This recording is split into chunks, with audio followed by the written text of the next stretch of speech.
ಒಣಗಿಸುವ ಗುಣ ಇರುವಂಥ ಪದಾರ್ಥಗಳು ನಮ್ಮ ದೇಹದ ಬಲವನ್ನು ಕಡಿಮೆ ಮಾಡೋದು ಜಾಸ್ತಿ. ನಮ್ಮ ಮೆದುಳಿಗೂ ಕೂಡ ಅಷ್ಟು ಒಳ್ಳೆಯದಲ್ಲ. ಆದರೆ ಬಾರ್ಲಿ ವಿಚಿತ್ರ. ಚರಕ ಸಂಹಿತೆಯಲ್ಲಿ ಪ್ರಮೇಹ ಚಿಕಿತ್ಸಾದಲ್ಲಿ ಅಂದರೆ ಡಯಾಬಿಟಿಸ್ಗೆ ಚಿಕಿತ್ಸೆ ವಿಷಯದಲ್ಲಿ ಎಕ್ಸ್ಪ್ಲೇನ್ ಮಾಡುವಾಗ ಎಷ್ಟೋ ಕಡೆ ಯವ ಅಂತ ಶಬ್ದ ಬರ್ತದೆ. ಯವ ಅಂದರೆ ಬಾರ್ಲಿ ಅಂತ. ಎಷ್ಟಿರುತ್ತೆ? ಇದರೊಳಗೆ ಇರುವ ಪ್ರೋಟೀನಿನ 5ರಿಂದ 8% ಗ್ಲೂಟನ್ ಇರುತ್ತೆ. ಅದೇ ನೀವು ಗೋಧಿಯಲ್ಲಿ ಅದರಲ್ಲಿರುವ ಪ್ರೋಟೀನ್ನಲ್ಲಿ 75 to 85% ಗ್ಲೂಟನ್ ಇರುತ್ತೆ. ನಮಸ್ಕಾರ. ಆಯುರ್ವೇದ, ಮಾಡರ್ನ್ ಸೈನ್ಸ್ ಎರಡೂ ಅಷ್ಟೊಂದು ಹೊಗಳಿದ್ರೂ ಕೂಡ ಬಾರ್ಲಿಯನ್ನು ನಾವು ಅಷ್ಟಾಗಿ ಬಳಕೆ ಮಾಡೋದಿಲ್ಲ.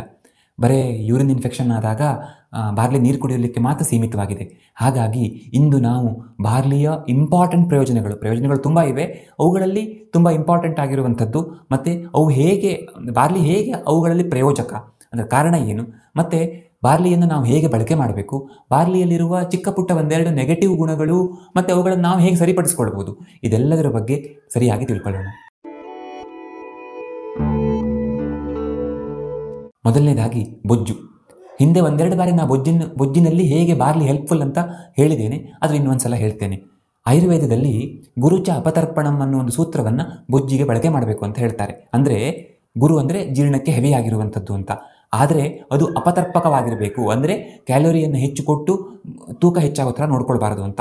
ಸಾಮಾನ್ಯವಾಗಿ ಹೇಗೆ ಅಂತಂದರೆ ಯಾವುದು ಜೀರ್ಣಕ್ಕೆ ಹೆವಿ ಆಗಿರುತ್ತೋ ಅಂಥದ್ದು ಬೊಜ್ಜನ್ನು ಹೆಚ್ಚು ಮಾಡುತ್ತೆ, ಯಾವುದು ಜೀರ್ಣಕ್ಕೆ ತುಂಬ ಲೈಟ್ ಆಗಿರುತ್ತೋ ಅಂಥದ್ದು ಬೊಜ್ಜನ್ನು ಕಡಿಮೆ ಮಾಡುತ್ತೆ. ಬಟ್ ಇಲ್ಲಿ ಸಮಸ್ಯೆ ನೋಡಿ, ಜೀರ್ಣಕ್ಕೆ ಹೆವಿ ಆಗಿದ್ದರೆ ನಾವು ಈಗ ಒಂದ್ಸಲ ತಿಂದರೆ ಮತ್ತೆ ಪದೇ ಪದೇ ತಿನ್ನಬೇಕು ಅನ್ಸಲ್ಲ, ಆರಾಮಾಗಿ ಒಂದು ಎಷ್ಟೋ ಹೊತ್ತಿನ ನಂತರ ಮತ್ತೆ ಹಸಿವೆ ಆಗುತ್ತೆ, ಆದರೆ ತೂಕ ಹೆಚ್ಚು ಮಾಡಿಬಿಡುತ್ತೆ.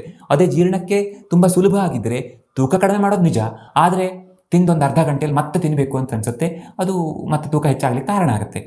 ಆದರೆ ಬಾರ್ಲಿ ಹೇಗೆ ಅಂತಂದರೆ ನಾವು ಇದನ್ನು ತಿಂದಾಗ ನಮಗೆ ಸುಲಭಕ್ಕೆ ಬೇಗ ಹಸಿವೆ ಆಗಲಿಕ್ಕೆ ಸಾಧ್ಯ ಇಲ್ಲ, ಆದರೆ ಇದು ತೂಕವನ್ನು ಹೆಚ್ಚು ಮಾಡಲ್ಲ. ಹಾಗಾಗಿ ಇದು ತುಂಬ ಹೆಲ್ಪ್ಫುಲ್. ಮತ್ತು ಎರಡನೇದಾಗಿ ಇದಕ್ಕೆ ಲೇಖನ ಪ್ರಾಪರ್ಟಿ ಇದೆ. ಅಂದರೆ ಒಂಥರ ನಾವು ಈ ಕೆರ್ಸ್ ತೆಗೆಯೋದು ಅಂತ ಹೇಳ್ತೀವಲ್ಲ, ಆ ಥರದ್ದು ಅಂತ ಅಂದ್ಕೊಳ್ಳೋಣ. ಆ ಪ್ರಾಪರ್ಟಿ ಇರುವ ಕಾರಣದಿಂದಾಗಿ ಇದು ಬೊಜ್ಜಿಗೆ ಹೆಲ್ಪ್ಫುಲ್. ಹಾಗಾಗಿ ಭಾವಪ್ರಕಾಶ ನಿಘಂಟಿನಲ್ಲಿ ಮೇಧ ಪ್ರಣಾಶನ ಅಂತ ಕರೀತಾರೆ ಬಾರ್ಲಿಯನ್ನು. ಅಂದರೆ ಇದು ಬೊಜ್ಜನ್ನು ಅಥವಾ ಕೊಬ್ಬನ್ನು, ಮೇಧಸ್ ಅಂದರೆ ಕೊಬ್ಬನ್ನು ತೆಗಿತದೆ, ಅದನ್ನು ನಾಶ ಮಾಡ್ತದೆ, ಕರಗಿಸುತ್ತದೆ ಅಂತ ಅರ್ಥ. ಮತ್ತು ಬಾರ್ಲಿಗೆ ರೂಕ್ಷ ಗುಣ ಇದೆ, ಅಂದರೆ ಒಣಗಿಸುವ ಗುಣ ಇದೆ. ಸೊ ಈ ಒಣಗಿಸುವ ಗುಣ ಇರುವ ಕಾರಣದಿಂದಾಗಿ ಇದು ಹೆಚ್ಚಾದ ಕೊಬ್ಬನ್ನು ಒಣಗಿಸುತ್ತೆ. ಒಣಗಿಸುವ ಗುಣ ಇರುವಂಥ ಪದಾರ್ಥಗಳು ನಮ್ಮ ದೇಹದ ಬಲವನ್ನು ಕಡಿಮೆ ಮಾಡೋದು ಜಾಸ್ತಿ. ನಮ್ಮ ಮೆದುಳಿಗೂ ಕೂಡ ಅಷ್ಟು ಒಳ್ಳೆಯದಲ್ಲ. ಆದರೆ ಬಾರ್ಲಿ ವಿಚಿತ್ರ. ಇದು ಬಾರ್ಲಿ ನಮ್ಮ ಬಲವನ್ನು ಹೆಚ್ಚು ಮಾಡುತ್ತೆ. ಮೇಧ್ಯ ಅಂತ ಅದನ್ನು ಕರೀತಾರೆ. ಆಯುರ್ವೇದ ನಿಘಂಟುಗಳಲ್ಲಿ ಅಥವಾ ಸಂಹಿತೆಗಳಲ್ಲಿ ಯಾವುದಾದ್ರೂ ಒಂದು ದ್ರವ್ಯವನ್ನು ಮೇಧ್ಯ ಅಂತ ಕರೆದಿದ್ದಾರೆ ಅಂತಂದರೆ ಅದರ ಅರ್ಥ ಅದು ಮೆದುಳಿಗೆ ತುಂಬ ಹೆಲ್ಪ್ಫುಲ್ ಅಂತ ನಾವು ಕಣ್ಣು ಮುಚ್ಚಿ ಅದನ್ನು ನಂಬಬಹುದು ಅಂತ.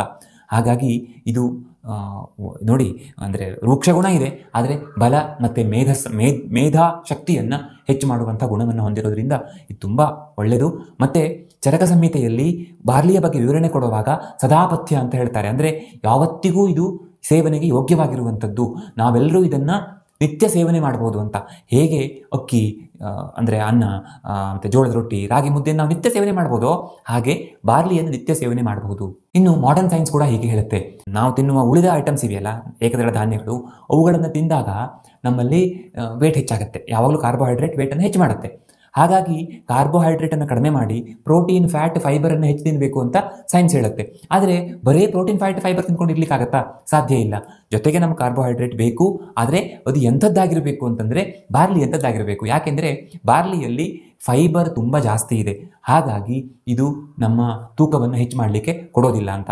ಹಾಗಾಗಿ ನಾವು ಊಟ ಮಾಡಲಿಕ್ಕೆ ಈಗ ಅನ್ನವನ್ನು ಅಥವಾ ರೊಟ್ಟಿಯನ್ನು, ಚಪಾತಿಯನ್ನು ಉಪಯೋಗಿಸ್ತೀವಿ ಅಂದರೆ ಒಂದು ಅರ್ಧ ಪ್ರಮಾಣದಲ್ಲಿ ಒಂದು 30-50% ಬಾರ್ಲಿಯನ್ನು ಬಳಕೆ ಮಾಡಿದರೆ, ಬಾರ್ಲಿ ಗಂಜಿಯನ್ನು ಗೋಧಿ ಹಿಟ್ಟಿನ ಜೊತೆಗೆ ಬಾರ್ಲಿ ಹಿಟ್ಟನ್ನು ಸೇರಿಸಿ ನಾವು ರೊಟ್ಟಿಯನ್ನು ಮಾಡ್ಕೊಳ್ಳೋದು, ಈ ಥರ ಮಾಡಿಕೊಂಡಾಗ ಬೊಜ್ಜು ಕಡಿಮೆ ಆಗಲಿಕ್ಕೆ ಹೆಲ್ಪ್ ಆಗುತ್ತೆ.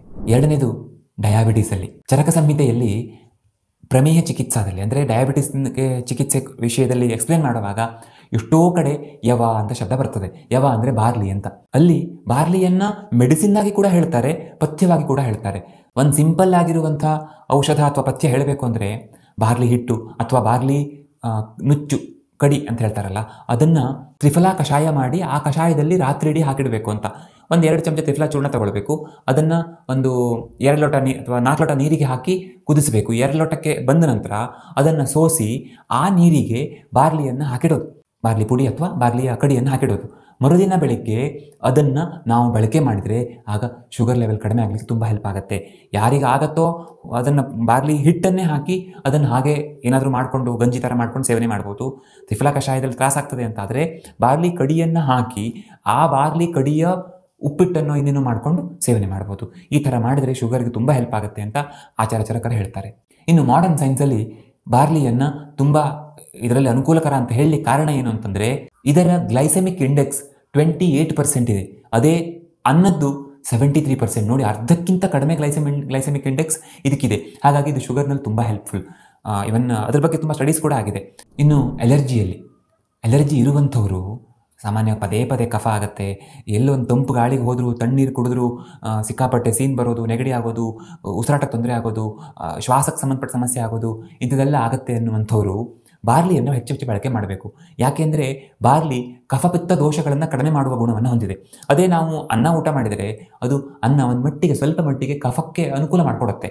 ಹಾಗಂತ ನಾನು ಹೇಳ್ತಿರೋದು ಅನ್ನ ಕೆಟ್ಟದ್ದು, ಅನ್ನ ಪೂರ್ತಿ ಬಿಟ್ಬಿಡಿ ಬರೀ ಬಾರ್ಲಿಯನ್ನು ತಿನ್ನಿ ಅಂತಲ್ಲ. ಬಾರ್ಲಿ ಕಫನಾಶಕ ಆಗಿರೋದ್ರಿಂದ ತುಂಬ ಹೆಲ್ಪ್ಫುಲ್ ಅಂತ ಈ ವಿಷಯದಲ್ಲಿ. ಅದರಲ್ಲೂ ಭಾವಪ್ರಕಾಶ ನಿಘಂಟುನಲ್ಲಿ ಹೇಳ್ತಾರೆ, ಪೀನಸಂ ಶ್ವಾಸ ಕಾಸ ಪ್ರಣಾಶನ ಅಂತ. ಅಂದರೆ ಇದು ನೆಗಡಿ, ದಮ್ಮು, ಕೆಮ್ಮುಗಳನ್ನು ಕಡಿಮೆ ಮಾಡುತ್ತೆ ಅಂತ. ಹಾಗಾಗಿ ಆಗ ನಾನು ತ್ರಿಫಲ ಕಷಾಯ ಮಾಡಿ ಬಾರ್ಲಿ ಹಿಟ್ಟು ಹಾಕ್ಕೊಳ್ಳಿ, ರಾತ್ರಿ ಇಟ್ಟು ಬೆಳಗ್ಗೆ ತಗೊಳ್ಳಿ ಅಂತ ಹೇಳಿದ್ನಲ್ಲ, ಆ ಥರ ಬೆಳಗ್ಗೆ ತಗೊಳ್ಳುವಾಗ ಅದಕ್ಕೆ ಜೇನುತುಪ್ಪವನ್ನು ಹಾಕ್ಕೊಂಡು ಸೇವನೆ ಮಾಡಿದರೆ ಇದು ನಮ್ಮ ಈ ಕಫದೋಷವನ್ನು ಕಡಿಮೆ ಮಾಡಲಿಕ್ಕೆ ತುಂಬ ಹೆಲ್ಪ್ ಮಾಡುತ್ತೆ. ಯಾರಿಗೆ ಈ ಅಲರ್ಜಿ ಅಥವಾ ಕಫಕ್ಕೆ ಸಂಬಂಧಪಟ್ಟ ಸಮಸ್ಯೆಗಳಿದೆಯೋ, ಅಲರ್ಜಿ ನೆಗಡಿ ತುಂಬ ಆಗುತ್ತೋ, ಸೈನಸೈಟಿಸ್ ತುಂಬ ಆಗುತ್ತೋ ಅಂಥವರು ಬಾರ್ಲಿಯನ್ನು ಹೆಚ್ಚೆಚ್ಚಾಗಿ ಬಳಕೆ ಮಾಡಬೇಕು. ಇನ್ನು 4ನೇದು, ಬಾರ್ಲಿಯಿಂದ ನಮಗೆ ಸಿಗುವಂಥ ಶಕ್ತಿ ಬಲಕರ, ಪುಷ್ಟಿಕರ, ಸ್ಥೈರ್ಯಕರ ಇಂಥೆಲ್ಲ ಹೇಳ್ತಾರೆ.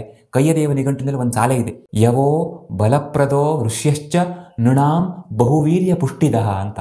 ಅಂದರೆ ಬಾರ್ಲಿ ಬಲಕರೋ, ಒಳ್ಳೆಯ ಬಲವನ್ನು ಹೆಚ್ಚು ಮಾಡುತ್ತೆ, ವೃಷ್ಯಶ್ಚ ಅಂದರೆ ಈ ಲೈಂಗಿಕ ಶಕ್ತಿಯನ್ನು ಹೆಚ್ಚು ಮಾಡುತ್ತೆ. ಅಂದರೆ ಅವರು ಯಾಕೆ ಆ ಶಬ್ದವನ್ನು ಬಳಕೆ ಮಾಡ್ತಾರೆ ಅಂದರೆ ಬರೇ ಅದು ಲೈಂಗಿಕ ಶಕ್ತಿಯನ್ನು ಹೆಚ್ಚು ಮಾಡುತ್ತೆ ಅನ್ನುವ ಕಾರಣಕ್ಕೊಂದೇ ಅಲ್ಲ, ಅಥವಾ ಸಂತಾನೋತ್ಪತ್ತಿಗೆ ಅನುಕೂಲ ಮಾಡಿಕೊಡುತ್ತೆ ಅನ್ನುವ ಕಾರಣಕ್ಕೊಂದೇ ಅಲ್ಲ. ಅದನ್ನು ಹೇಳಿಬಿಟ್ರೆ, ಅಂದರೆ ಶುಕ್ರಧಾತುವಿಗೆ ಪುಷ್ಟಿ ಕೊಡುತ್ತೆ ಅನ್ನೋದನ್ನು ಹೇಳಿಬಿಟ್ರೆ ಅದರ ಅರ್ಥ ಎಲ್ಲ ಧಾತುಗಳಿಗೂ ಪುಷ್ಟಿ ಕೊಡುತ್ತೆ. ರಸ, ರಕ್ತ, ಮಾಂಸ, ಮೇದ, ಅಸ್ಥಿ, ಮಜ್ಜ, ಕೊನೆಯಲ್ಲಿ ಶುಕ್ರ. ಹಾಗಾಗಿ ಶುಕ್ರಧಾತುವಿಗೆ ಪುಷ್ಟಿ ಕೊಡುತ್ತೆ ಅಂತ ಆದರೆ ಇದೆಲ್ಲ ಧಾತುಗಳಿಗೂ ಅನುಕೂಲಕರ ಅಂತ. ಇಲ್ಲೊಂದು ಪ್ರಶ್ನೆ ಬರುತ್ತೆ, ಇದು ಹಾಗಾದರೆ ಮೇಧಸ್ಸನ್ನು, ಕೊಬ್ಬನ್ನು ಹೆಚ್ಚು ಮಾಡಿಬಿಡುತ್ತಾ ಅಂತ. ಇಲ್ಲ, ಮೇಧಸ್ ಪ್ರಣಾಶನ ಹೇಳ್ತಾರೆ.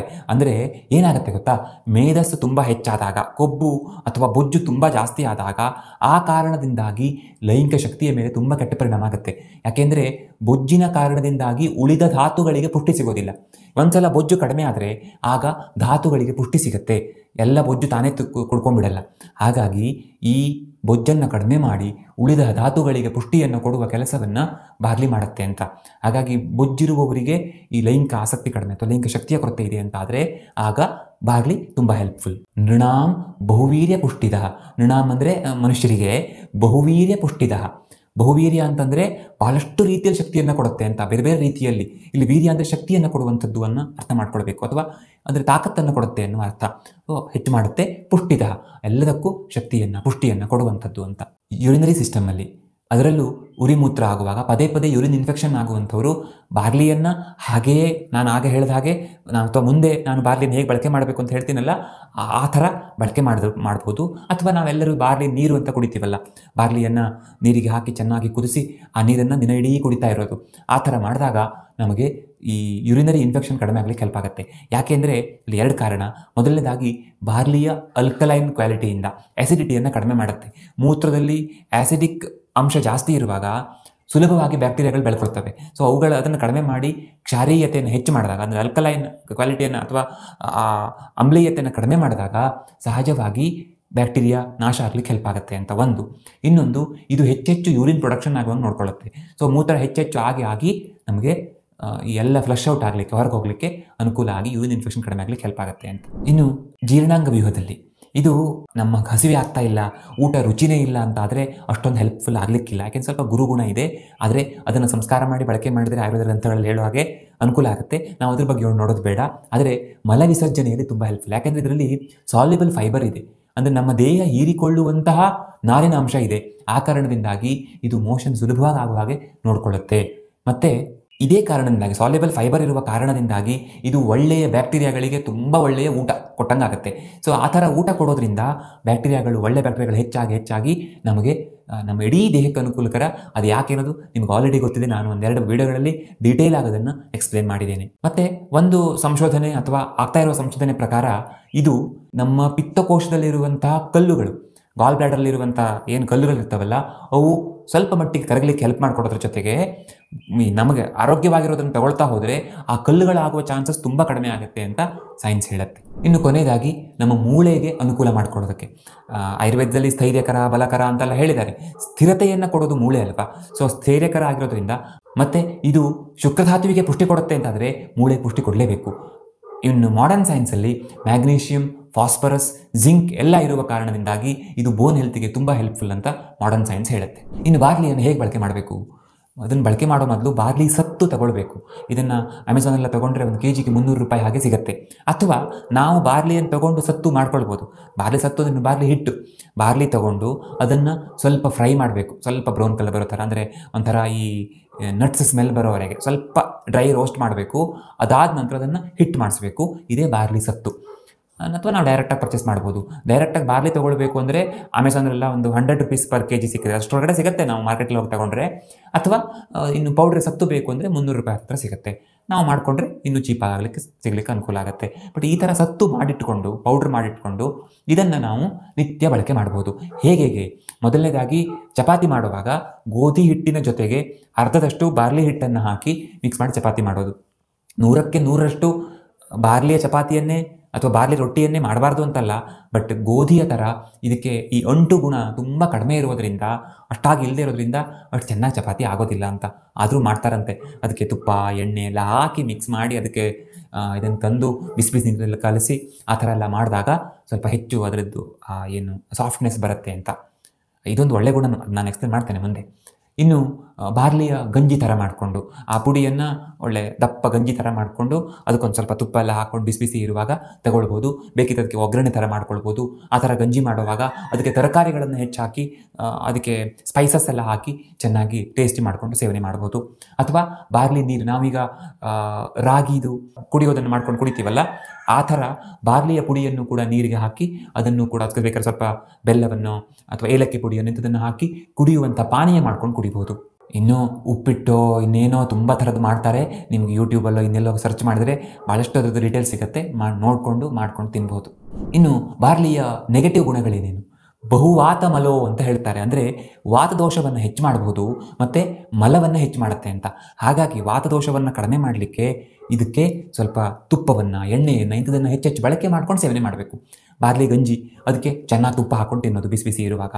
ಅಥವಾ ಬಾರ್ಲಿ ರೊಟ್ಟಿ ಮಾಡುವಾಗ ಅಥವಾ ರೊಟ್ಟಿ ಮಾಡಿದ ನಂತರ, ಮಾಡುವಾಗ ಹಾಕೋದಕ್ಕಿಂತ ಬಾರ್ಲಿ ರೊಟ್ಟಿ ಮಾಡಿದ ನಂತರಕ್ಕೆ ಚೆನ್ನಾಗಿ ತುಪ್ಪ ಹಚ್ಕೊಂಡು ತಿನ್ನೋದು, ಈ ಥರ ಮಾಡಿದ್ರೆ. ಅಥವಾ ಕಫ ಇರುವಂಥವ್ರಾದರೆ ಎಣ್ಣೆ, ಅದರಲ್ಲೂ ಎಳ್ಳೆಣ್ಣೆ ಹಾಕ್ಕೊಂಡು ತಿಂದರೆ ವಾತ ಕಡಿಮೆ ಆಗುತ್ತೆ, ಕಫ ಹೆಚ್ಚಾಗಲ್ಲ. ಇದು ತುಂಬ ಹೆಲ್ಪ್ಫುಲ್. ನೀವು ಹೇಳ್ಬೋದು ಎಲರ್ಜಿ ಇದೆ ನನಗೆ, ನೀವು ತುಪ್ಪ ತುಂಬ ತಿಂದರೆ ನನಗೆ ಎಲರ್ಜಿ ಹೆಚ್ಚಾಗುತ್ತೆ ಅಂತ. ಸೊ ಎಳ್ಳೆಣ್ಣೆಯನ್ನು ಬಳಕೆ ಮಾಡ್ಬೋದು, ತುಂಬ ಅನುಕೂಲ ಆಗುತ್ತೆ. ಎಳ್ಳೆಣ್ಣೆ ಟೇಸ್ಟ್ ಇಷ್ಟ ಆಗಲ್ಲ ಅಂತ ಆದರೆ ಕುಸುಬೆ ಎಣ್ಣೆಯಲ್ಲಿ ಕೂಡ ಅದನ್ನು ಯೂಸ್ ಮಾಡ್ಬೋದು. ಆಗ ಕಫ ಆಗುವಂಥ ಚಾನ್ಸಸ್ ಇರೋದಿಲ್ಲ. ಇನ್ನೊಂದು ನೆಗೆಟಿವ್ ಅಂತಂದರೆ ಒಂದು ಸ್ವಲ್ಪ ಮಟ್ಟಿಗೆ ಗ್ಲೂಟನ್ ಇರುತ್ತೆ ಅಂತ. ಇದು ಯಾರಿಗೆ ಗ್ಲೂಟನ್ ಅಲರ್ಜಿ ಇರುವವರಿಗೆ, ಅಂದರೆ ಸೀಲಿಯಾಕ್ ಡಿಸೀಸ್ ಅಂತ ಸಮಸ್ಯೆಗಳಿರುವವರಿಗೆ ಇದು ತುಂಬ ಸಮಸ್ಯೆ ಆಗುತ್ತೆ ಅಂತ. ಎಷ್ಟಿರುತ್ತೆ?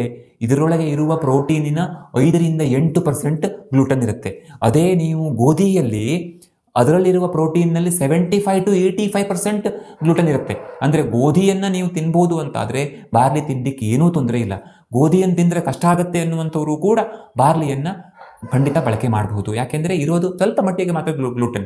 ನಿಮಗೆ ಗ್ಲೂಟನ್ ಅಲರ್ಜಿ ತುಂಬ ಜಾಸ್ತಿ ಇದ್ದರೆ, ಅಥವಾ ನಿಮಗೆ ನಿಮ್ಮ ಡಾಕ್ಟರ್ ಗ್ಲೂಟನ್ ತಗೊಳ್ಳೇಬಾರ್ದು ಅಂತ ಹೇಳಿದರೆ ಮಾತ್ರ ನೀವು ಬಾರ್ಲಿ ಬಳಕೆ ಮಾಡುವಾಗ ಸ್ವಲ್ಪ ಯೋಚನೆ ಮಾಡಬೇಕು. ಇಲ್ಲದೆ ಹೋದರೆ ಆರಾಮಾಗಿ ಬಾರ್ಲಿಯನ್ನು ಬಳಕೆ ಮಾಡ್ಬೋದು. ವಿಷಯ ಇಷ್ಟ ಆದರೆ ವಿಡಿಯೋ ಲೈಕ್ ಮಾಡಿ, ನಿಮ್ಮ ಅನಿಸಿಕೆಯನ್ನು ಕಮೆಂಟ್ ಮಾಡಿ ತಿಳಿಸಿ. ಮುಂದಿನ ವಿಡಿಯೋದಲ್ಲಿ ಮತ್ತೆ ಸಿಗೋಣ. ಧನ್ಯವಾದ.